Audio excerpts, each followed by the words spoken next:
Hello, welcome to Exploring the Big Questions with Gideon Wood. This podcast is for us to understand ourselves more and the world we live in.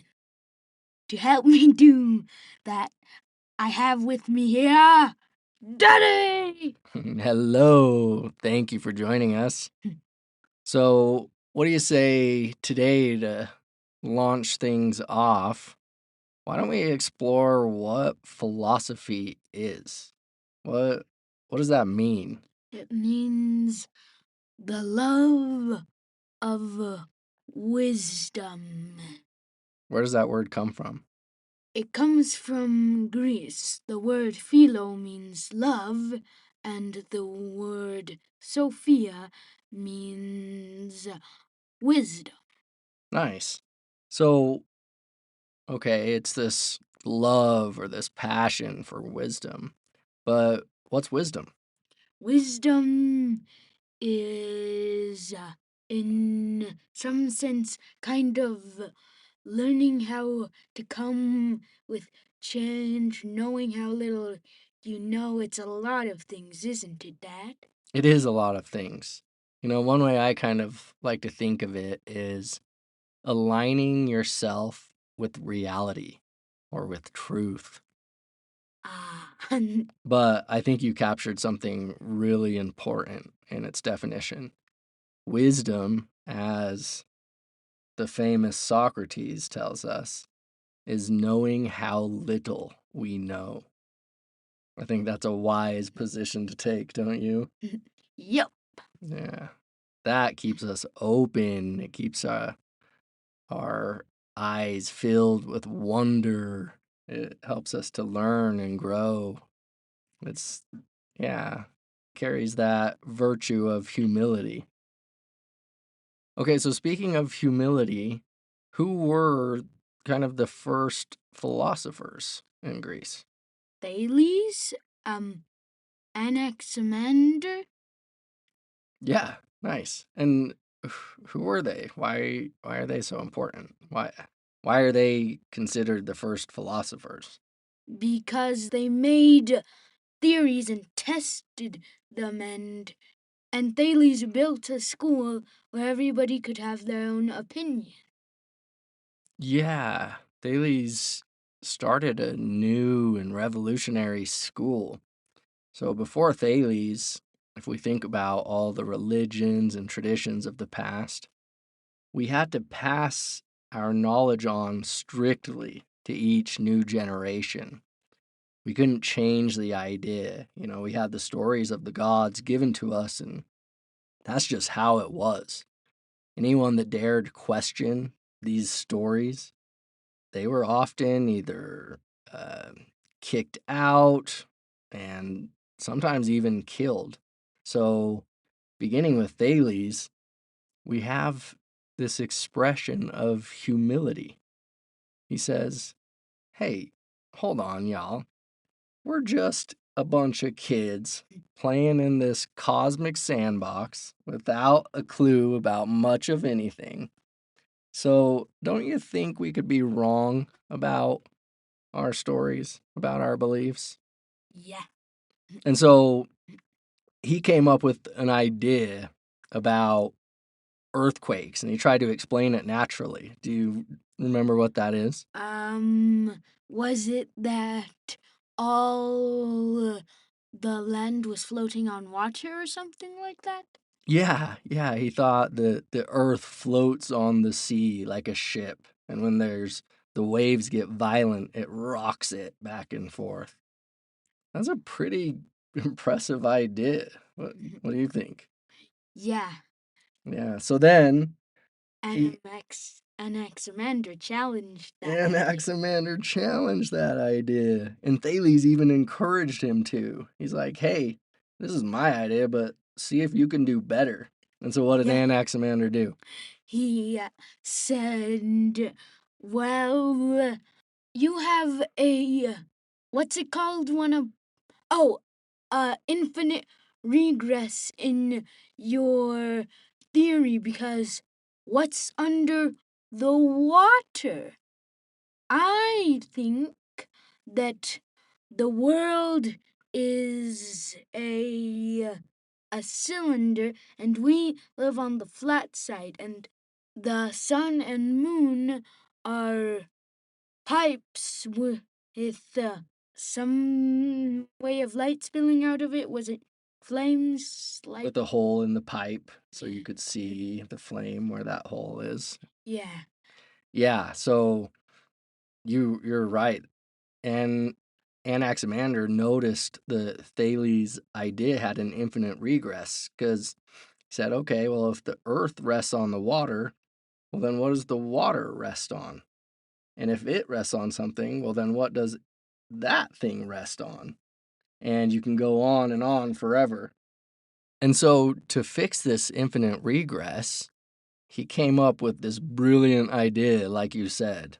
He imagined the earth to be supported by nothing, but instead it was in the center of all things, kind of suspended in air, because it was equal distance to all things. So this is kind of like the first spherical theory of the cosmos. But like you said, instead of imagining it as the earth as a ball, he thought of it as a cylinder because when he looked at the ground, he's like, hey, it's flat, so it can't be a ball, so it must be like a cylinder, like a drum, and we're on one of its flat sides. And then, yeah, he noticed something himself about his own theory that, kind of conflicted with it, and that is that the sun seems farther away than the moon. And so he's like, well, shoot, how do I fix that? And his idea was that, like you said, they were these pipes that went around in a circle around the earth. And these pipes were filled with fire. And each of them had a kind of breathing hole. And that's the sun and moon, respectively. So, yeah, incredible. And just two people who were willing to admit that they're just humans and don't know much, but they can take a guess. We got to Anaximander's theory, which Yeah, that was amazing. amazing. How many stars are we giving Anaximander? Um, didn't we already give him 5? You want to give him 5? And I guess. what about Thales? Thales. I feel like I want to give them both 5. Me too, kind of. I give an Anaximander for Thales. I mean, they both kicked off the whole process for us to learn how to grow and understand the world better. So, yeah, I'm okay with giving them each 5. Yeah, let's give them both 5. Cool. All right, well, should we stop there? Or should we do one more philosopher? One more philosopher. All right, let's do it. So, who comes along after Anaximander? Anaximenes. Anaximenes, which he had some ideas, but I don't think they improved upon Anaximander's very well. So, should we skip him and move on to the next? Yes. Sorry, Anaximenes. Sorry, dude. You did good, but just not quite. You didn't quite make the cut. Yeah. All right, so who are we moving on to? Xenophanes? Xenophanes. Who's Xenophanes? He's this guy who, like, traveled around the world spreading stories about Homer and Hesiod's gods. Yeah, he was a bard, so a traveling bard. So we would go to each of the Greek city states and people would gather around him as he would share the stories of the Odyssey and the Iliad. And yeah, so as he traveled across the country, what did he discover? well, he saw all these different beliefs, and he thought if horses had gods, they would make them look like horses. I think that there isn't a god. There's just this universe. Yeah, so you're right. He noticed the Thracians had their own god, the Ethiopians had their own gods, and they made these gods in their own image. So the Thracians had red hair, uh, the Ethiopians were black, and like you said, he said if horses could sculpt and draw like men, well, they would create their gods in their own image. And that led him to this virtue that we mentioned earlier of humility, right? That, hey, we really don't know. We're guessing. And Didn't he make a poem about that? he did. Should we read it? Oh, yeah, let's read it. The gods did not reveal from the beginning all things to us, but in the course of time, through seeking, we may learn and know things better. These things we learn are like truth, but as for certain truth, no man has known it, nor will he know it, neither of the gods, nor yet of all the things of which I speak. And even if by chance he were to utter the final truth, he would himself not know it, for all is but a woven web of guesses. Pretty powerful. So tell us more about that piece of writing. What is Xenophanes expressing? He's expressing like that the universe is big, that like we don't know everything. And even though we don't know everything, or that we can't possibly know, we can still nevertheless Try? try, and we can learn and grow. And how do we do that?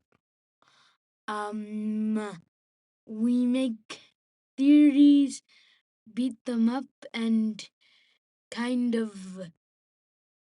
Oh, I forgot to add the first thing. First, you need a thing to question. Oh, the question holds it all. The name of your podcast, Exploring the Big Questions. Yeah, it's those questions that hold everything. So, yeah, whenever we run into a problem or a question, what can we do? We can try to make a theory and try to beat it up, and then if the beating up doesn't work, then beat it up again. Yeah, we just chip away at our mistakes through criticism, which allows us to ask better questions and then create better answers, and that cycle just continues.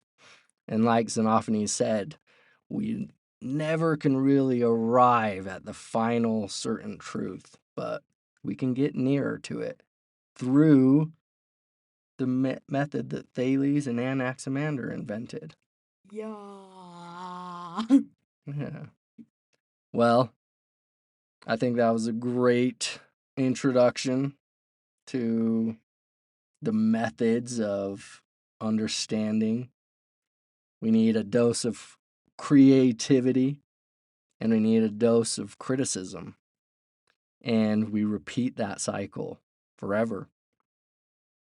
Anyway, it's been fun. Is there anything you want to say to the listeners before we go?